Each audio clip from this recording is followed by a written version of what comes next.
So I'm just getting all of my fragrances ready here, and we're gonna be restocking so many Artisan Collection candles today.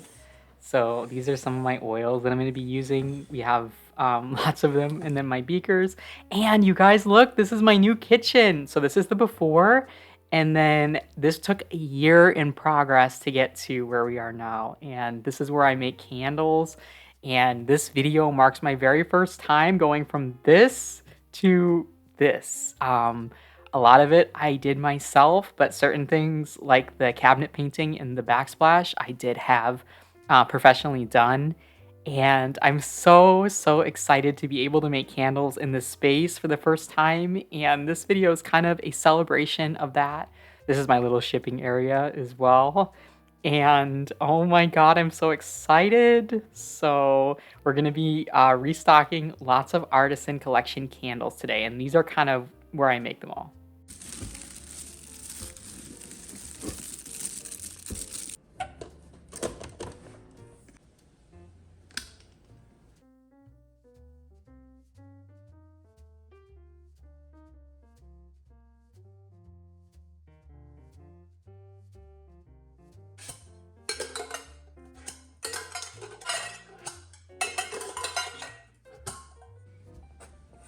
So whenever I make candles, I usually like to make a little sheet of what I'm making.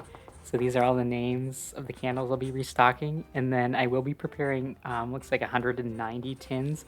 But I always have like one or two emergencies that I prepare with wicks, just in case something happens and one of my wicks doesn't adhere properly or any unforeseen circumstance.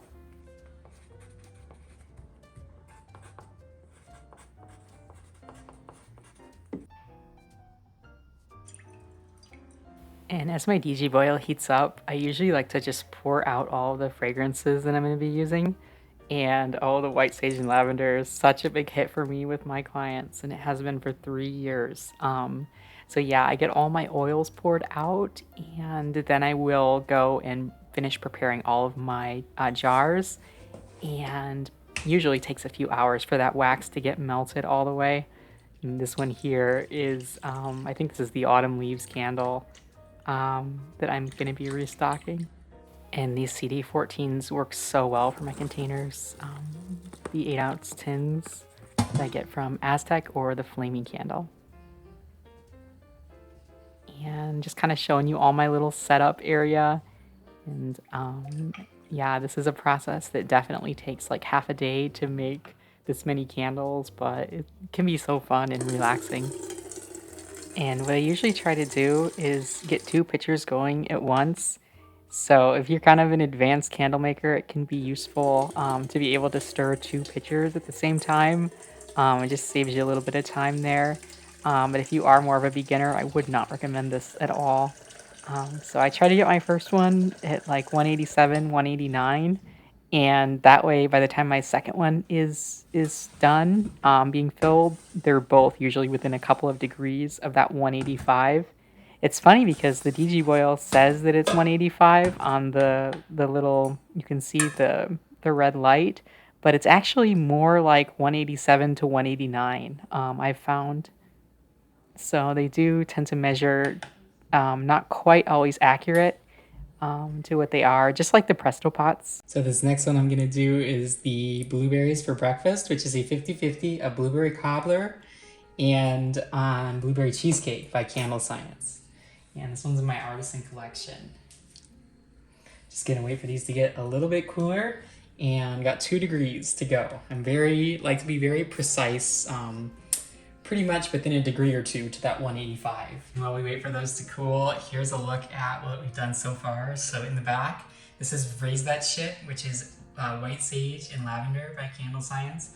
And then this middle one here is the new one, the black coral and moss, that I'm still trying to think of a good name for. And then this one here is Fresh Coffee by Candle Science, which I sell as my Uncommon Grounds candle in my Artisan Collection. And oh my gosh, I'm so excited to be restocking some of these. And we are at the magical number on these of 185. The smaller one is at 184, but I can generally get them within that degree of each other. so that way I can stir at the same time. And again, I would not recommend this if you are a total beginner. And I'm also going to be taking the spatula out of this fresh coffee. And when I do use the same spatula, I do not notice any cross-contamination if it's within the same type of scent family. So like blueberry, like a kind of gourmand with a coffee, that's generally okay. But I don't mix like fresh things with like bakery stuff or floral things with, you know, basically bakery stuff. So yeah, as long as you're in the same type of scent family, I have never noticed any sort of cross-contamination like that. So I'm going to be stirring these for 2 minutes, and I do always stir for a full 2 minutes. I think the biggest things when you're making candles is that temperature. So you want to let your wax be at 185 when you add the fragrance, or 186 or 184. I notice a degree or two either way doesn't really cause much of a difference. But that temperature, and then also the length of time that you stir for. So a full 2 minutes of stirring. And that's just with 464, but whatever your wax manufacturer recommends is what my recommendation would be.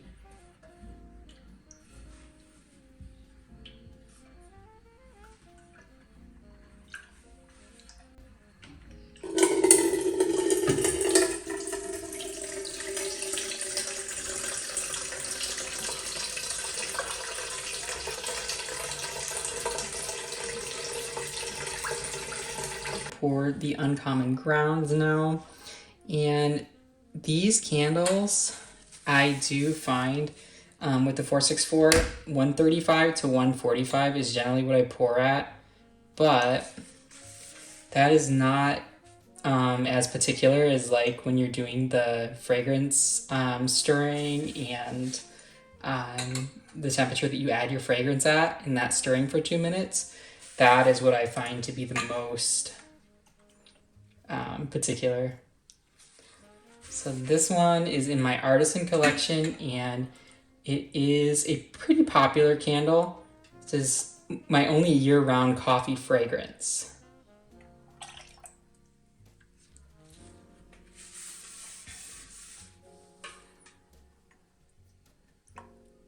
Something so satisfying about the pour. And I usually just go around and kind of top these off. And then we've got 18 more to go. So I find that one of these pitchers can hold about 9 candles worth of these 6-ounce candles, 8-ounce tins. Oh, and the other thing I wanted to say too about this fragrance is that it's so strong that some people can smell it just without even having their candle opened. And if you know anything about these tins, the lids are pretty secure on there, so the cold throw is just insane, and the hot throw is pretty good too on this one. My only regret about this fragrance, as I've said in so many of my videos, is that you can't use it in cold process soap, which I think is definitely a shame. Usually I'll pour 1 or 2 of these and then kind of go and wipe the pitcher, and then I will go back. And I'm going to cut some of this footage as well, because I'm not going to sit here and pour 190 candles on this video, or you all would be here for a long, long time. These next ones, these are the blueberries for breakfast. And I usually just start when I'm pouring at kind of a random location, kind of whatever angle I feel works best. And I think I just spilled, oop. I think I usually have 2 to 4 spills when I make a few hundred of these candles. So yeah, tomorrow my first step is always, before I put any of the labels on these, I will touch them up with a paper towel and just a little bit of all-purpose cleaner you can use. You can use rubbing alcohol as well. And I'll just go around and make sure that they're all good, because that saves me time later. Because I don't want to put labels on something if it's not, there we go. Yeah, I don't want to put labels on something if it has a little bit of spilled wax on there. Okay, so we have 18 more of these blueberries for breakfast.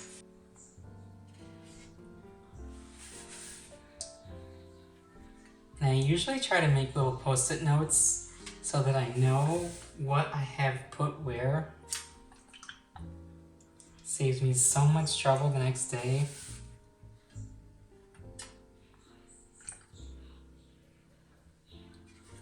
So I'm going to show you a little trick here, and I would only recommend this for very advanced candle makers. But what I've been doing for my bigger batches is, so this in here has enough for 3 pouring pitchers, so it's 15 ounces, and each of the pitchers is 50. So I'm actually tearing my pitcher, and I'm pouring directly into my pouring pitcher, but that's definitely not recommended if you're very new. Yep, so 5.08 is going to be perfect, and then this one is going to be within 1 or 2 degrees of that. I'm just going to double check this really quick here. Yep, 186 is going to be perfect. And then this one is going to go to 5 ounces as well.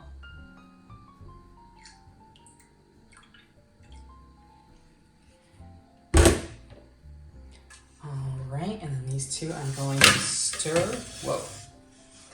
And then I'm going to stir these two simultaneously for 2 minutes.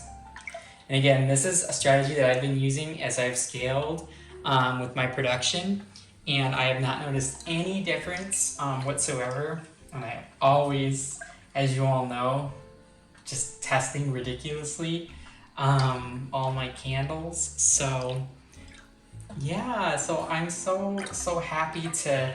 I'm definitely not anywhere near where Wade is with Black Tie Barn, where he has like that machine that like makes this like that candle making machine or whatever it is. I think that's really cool, but that's definitely much more scaled than where I am at currently.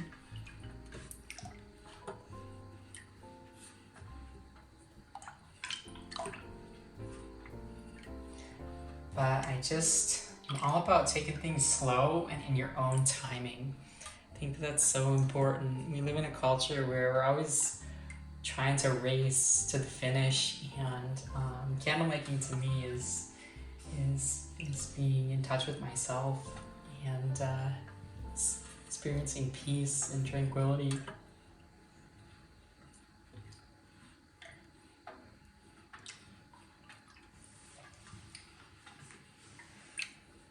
So this is the Oak Moss and Amber fragrance, and this is my Earth Angel candle. It's in my Artisan Collection as well, and it's definitely one of my more popular candles.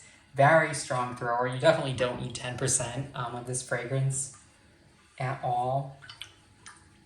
But yeah, it's a really strong thrower, and a lot of people do go back for this one, even though I don't understand why. Alright, so this is going to be our last picture for the night, and this is going to be our final Earth Angel. So we're doing 27 of each candle. Wow, this table gets so hot. If you have one of these stainless steel tables, they're conductive, very conductive of heat, and they get really hot. And I know I always say this in my videos, but the thermometer that I like to use is the stick thermometer, because it is going to be the most precise reading. But if you do like to use one of these infrared thermometers, I do use these as well. But you always want to make sure that you stir really well, because it just measures the surface temperature. So just so you can all see, that reading is 203, whereas this one is 191. I don't know if it shows, but I've tested both of these against boiling water, which obviously is going to be 212. And usually this guy is measuring about 10 degrees warmer than the actual temperature. So just kind of to be aware of. And you can always make your own judgments on that. But I do see benefits to using both for sure. I'm always wiping stuff down. The wax is easiest to get off the table when it's hot, so.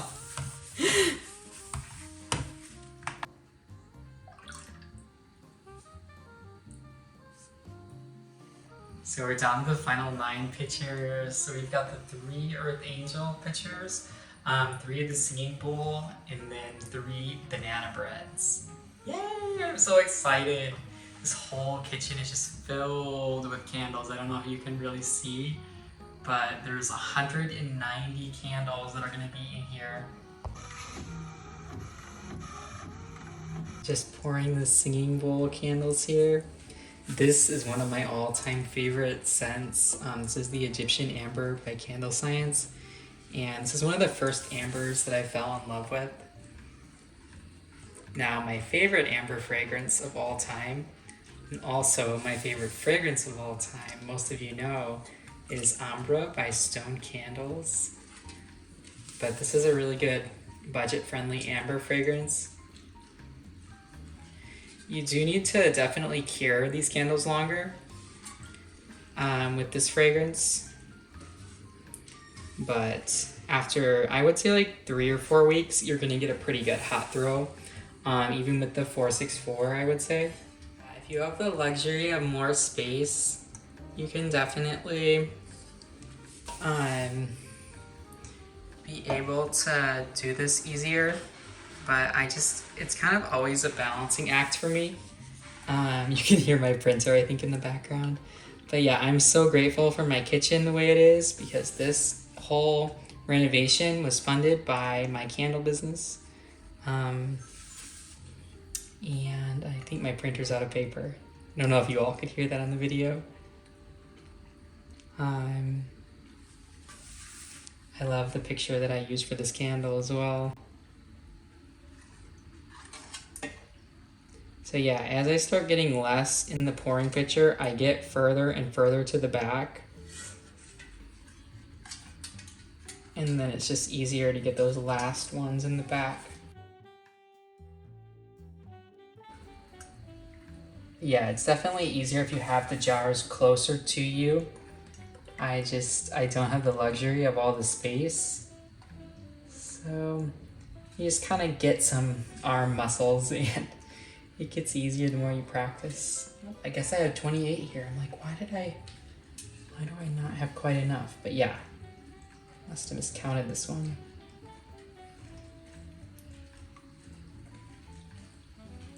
Okay, so we have 1 extra here.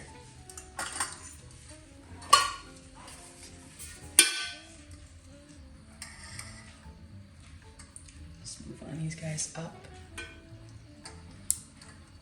Last ones are the Earth Angel.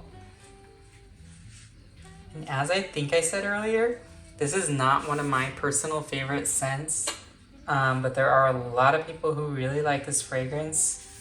And it's one where it throws extremely well in 464. So even if you use like 8%, because I usually use 10%, you're still gonna get a really good hot throw with this one. It's very earthy, but also it's an intense fragrance, I would say. Comment down below if you've tried this one, and if you enjoy using it, kind of what your take is. Fragrance is so personal, as I always say.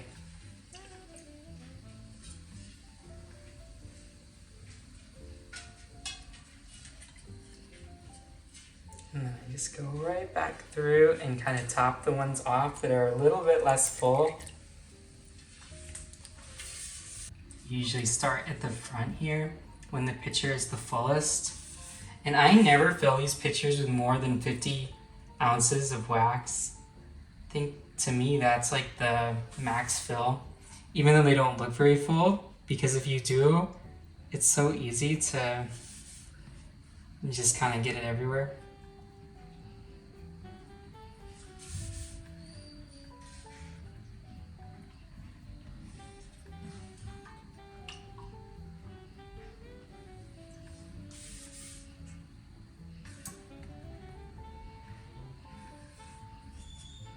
And then when the pitcher's lower, I will generally go to the back and then get some of those.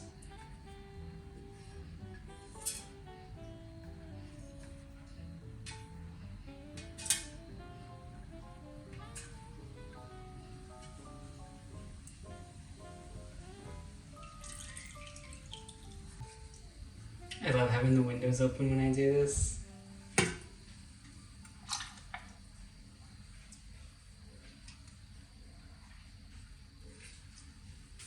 And the very last candle. Oh my god, this is so exciting, you all.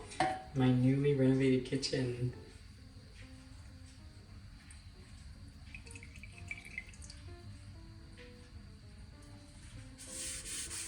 Yay!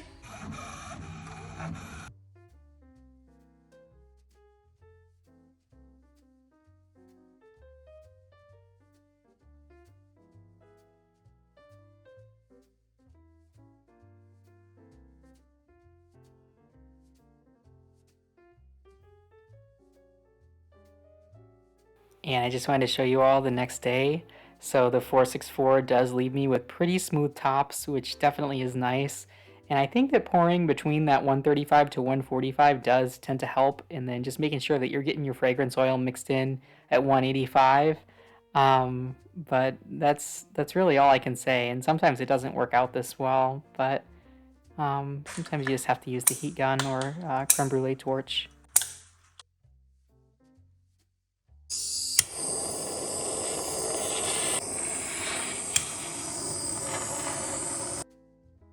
But anyways, that is all for this video, and thank you so much for watching. If you did enjoy this video, don't forget to give it a thumbs up and leave me a comment down below what candles you are restocking next, or what candles you're looking forward to making, even if you don't sell them professionally. What candle is your favorite to make? But anyways, thank you so much for being here and for being a part of my YouTube family. I'm so grateful for each one of you, and I'm really honored for this community. I had no idea that there would be so many of you who would be so loving, and every day I can't believe that I'm a part of such a beautiful community on YouTube. I really never could have imagined this, but I'm so grateful for each one of you, and I hope that you enjoyed my video and enjoy these last clips here of some of the footage of my candles. And I'm sending everyone peace, love, and light, and I'm wishing all of you happy candle making.